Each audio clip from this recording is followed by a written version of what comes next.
Welcome to Gillys Craft World, and I am Gill. I'm very excited to be sharing the following sessions with you. I'm going to teach you how to crochet. I am a self-taught crocheter, and when I was about 7 years old, my cousin taught me how to crochet, really basics, and I just crocheted everything. I made slippers, I made little granny squares. Needless to say, for Christmas everybody got slippers or a granny square.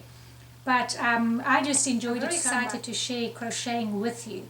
So what we're going to be doing in the following session is begin showing you different tools that you can use, the different yarns.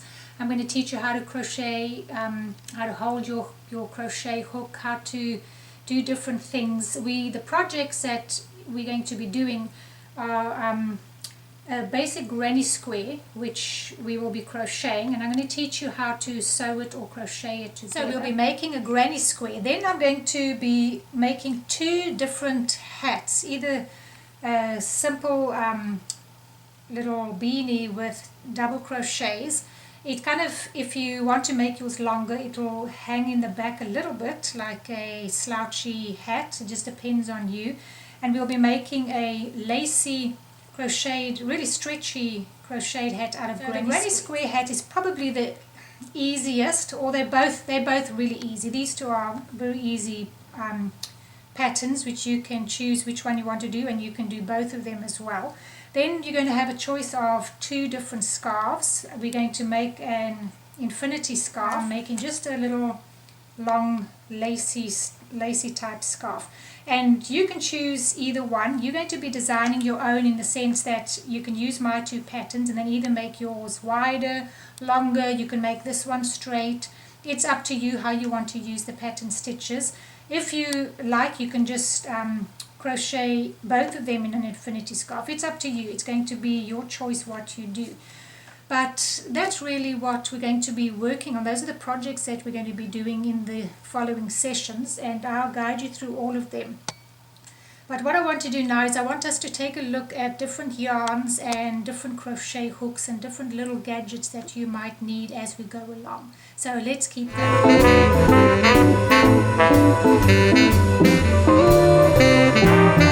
Alright, so let's have a look at our different crochet hooks that you can find. You get a bunch of different types of crocheting hooks. You get plastic crochet hooks, which are simply made out of plastic.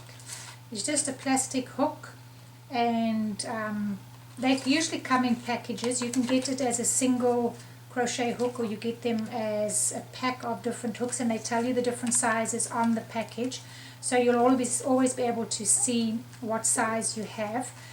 You get a plain metal crochet hook, which is just made out of metal. This is probably the most common one, or originally it was the most common crochet hook, which is just a steel hook. And then you also get a crochet hook that has rubber at the bottom. This is my favorite kind of crochet hook, and I use this one all the time. If you've been crocheting with this hook and then you come to this hook, it takes a little bit of time to get used to, because your stitch can go all the way down the little shaft here, whereas with this one it gets stuck over here. So it took me a little bit of time to get used to using this crochet hook, but once you've mastered using this one, it's really fun. It's a lot easier because this is nice and soft. So I love this one. You also get crochet hooks that are made out of bamboo. I don't have a crochet hook. I've got a knitting needle, but it's the same material. It's just plain bamboo. These are very nice to crochet with as well. They're very smooth, they're light, and these are really good to crochet with, whereas your metal is a lot heavier than what your bamboo hook would be. But they have their place, and it depends on what you want. They do create a slightly different fabric when you crochet, but as you play around with your crocheting, use different ones and experiment with them, and you'll see you get a different, slightly different variation in your crochet work. Then you also get a Tunisian crochet hook. It's got two sides to it. Tunisian crochet hook has got a double hook. It's got one on either side, and this is specifically made for crocheting in Tunisian crochet. And it's a lot of fun. It's a nice technique to learn once you've mastered how to crochet. Then you also get a whole set of hooks that come like this. You get hooks with attachments, and if you want to do a Tunisian project, you can use these little attachments. You attach them onto your hook, and then you close this with a little, you close it like that. So you could crochet like this as well. It also has its place, and these are great to have. You don't need it as a beginner, but as you get more advanced, it's a lot of fun to use these. Then other little tools that you might find you need, stitch markers are very useful to use, or you can use them when you crocheting in the round. When you come to a new round, it's good to have a little marker place to mark your round. So these are useful. You get different types. You get different types. That one closes. Then you can get this one, which actually doesn't close. It's open, and you can also put it in between your rounds. Very useful. So these are little things that you can get. This is a little stitch catcher. It's just a real small little crochet hook when you're crocheting little edgings. That's very useful. You'll probably find that you need a measuring tape depending on what you're working with, and you'll need some yarn needles. These are very useful. You need it to sew your threads in. Great little scissors. Doesn't have to be expensive, just a great little scissors. A ruler sometimes is useful, and you get a little measuring gauge. These come in different sizes. They're all very different. It's to measure your gauge when you're crocheting. I will go through that with you, and it's to see how many rows you have versus how many stitches, because when people do different projects, you like to know their gauge versus your gauge, because sometimes you crochet tighter and looser, and this is where you get your varied gauges. So we'll go through that. And another very useful little tool is a row counter. It's just a little counter that you put on the bottom of your work, your crochet hook. It doesn't fit on all the crochet hooks, but as long as you have it, you get very fancy ones now. This is just the real basic one, and it just counts your rows for you, so you know exactly where you are when it comes to counting. Those are really all the crocheting tools. What I want to do now is I want to go ahead and show you the different yarns and how they link up with the crochet hooks.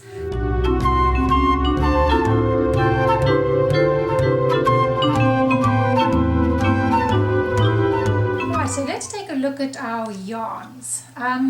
Gosh, you get so many different types of yarn. It is absolutely wonderful. You don't want to put me into a Hobby Lobby store where there's a lot of yarn, because I'll be there for hours. It's a lot of fun trying to find yarn for your different projects. Now, the basics that you need to know, I'm going to just share a few things with you when it comes to your hook and your yarn. You need to be aware of what size hook versus which yarn you use. It doesn't make something right or wrong if you use the wrong, I say the so-called wrong size crochet hook with what they say on the label. It's just preference. So I want to go through that with you a little bit. Now, alright, so you look at the labels on your yarn. They're all different. This has a different size hook for this type of a yarn, and this would have a different one. So if you have a look, it'll say right over here that it gives you a number 4. And they are saying that this yarn is a number 4. And you can, depends on the project, what project you're crocheting, it will tell you that you need a yarn that's in a size 4. And then you can see, okay, this is a size 4, this one works well with the project that I'm going to do.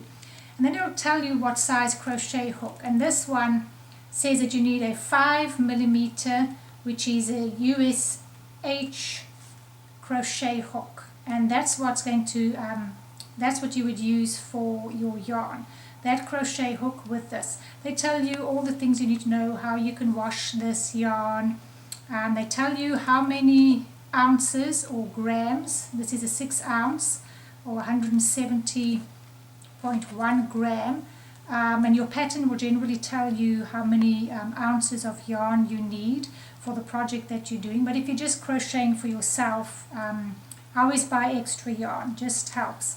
It tells you this is 100% acrylic, this is the Caron Simply Soft, and it'll give you the color of the yarn. which is a super duper yellow, and it gives you the color number which you want to stick to the same lot. So if this says 66, whatever it says, if it says 661, be sure that you get the same. When you get another skein of yarn, you'd want to get the same shade, because sometimes they have a very slight shade variation. And that's reading your labels, and you need to know which crochet hook goes with which. For example, this says that you need a 5mm crochet hook. So here I have a 5mm crochet hook, so I know that I can use this crochet hook with this, and I will get the regular tension. Now, saying all of that, it doesn't mean that you have to use this crochet hook with this yarn. And I've showed you something. This was crocheted in this, and I used the correct crochet hook for this yarn, which is a 6.5, and you get the kind of the correct tension for your fabric.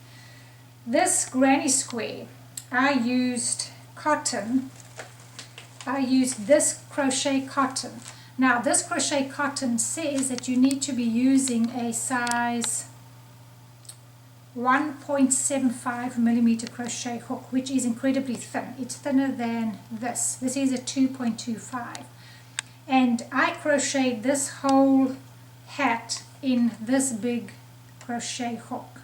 And we're going to be doing that. If you do make this project, that's what we're going to be doing. And that totally defies what everybody says to do. So it doesn't make something right or make it wrong. It's preference, and it's what you want. I love the look of this huge crochet hook with this yarn because it's incredibly stretchy. It is very stretchy, and it actually turned out pretty thick. So it's what you want. Here I crocheted with the same crochet thread, but with different crochet hooks. Right, so here's a demonstration of the same crochet thread. It's the exact same crochet thread with different crochet hooks. This is the large one, and look what it looks like. It's very lacy, very stretchy. Now not all cotton is going to be stretchy like this. This specific one is stretchy. Then I went down to a smaller crochet hook, and you can see you're getting more of a dense look over here. Then I went to even a smaller crochet hook, and it's even more dense. And then I went with a smaller crochet hook, smaller, until I went to a real small one, which was a 2.25 crochet hook. And it's still not the correct size. They actually say to use an even smaller size, but it depends on what you want. So they all have their place, and I decided I like this look, and that's what I crocheted our granny square hat. So it just depends on what look you want as to what crochet hook you're going to use. But you'll follow the pattern. Follow what the pattern says. Generally the pattern will say to use Caron, Simply Soft, and you'll need a size 5 crochet hook. So that's what you would do. But when you're designing your own things, experiment and just use what you want to. It's a little harder to use a thin crochet hook with a thick yarn, because you can't really hook it. Your hook is too small. This I did the same thing as I did here, but I used thicker yarn. This is the correct size needle, sorry, the correct size crochet hook, and I went smaller until I went here, and I couldn't go with a smaller crochet hook. So it has the same principle, just with a thicker yarn, but you can't go too thin with a thick yarn. But you can go with a thin yarn, you can go with a thicker crochet hook. So those are just two little experiments, and you can practice and make your own, and you'll see what it looks like. Now, when it comes to the different types of yarn, you get different thicknesses. This is a very popular one, the size 4, because you can make a lot of things with 4. Generally, if you're a beginner, you probably want to start with something like this, or something that is in a size 5, which is a bulky yarn. These are pretty good to start with. Then you get one that is in a size 3, and it just gets thinner. You can see the different size threads. This is a lot thicker than this one. And then you get a really thin one. This is I think it is 2. This is a size 2, and look how thin that is. It's extremely thin. And then you get your cottons. This is a real thick cotton. It's size 4, which is similar to your Caron, and you get it in a big skein. But this jacket is crocheted in this crocheting, and I just used a bigger hook than what they required, so it would be lacier and not so thick. And then your cottons, you get this one, which is a size 10, which is really thin. This one is a lot thinner than this one is. This is a size 5 and this is a size 3. So you want to look at your label, see what different yarn you can get and what you can crochet with the different things. And then one more thing that I really love to work with is embroidery floss. Now, this is not very popular to crochet in the crochet world.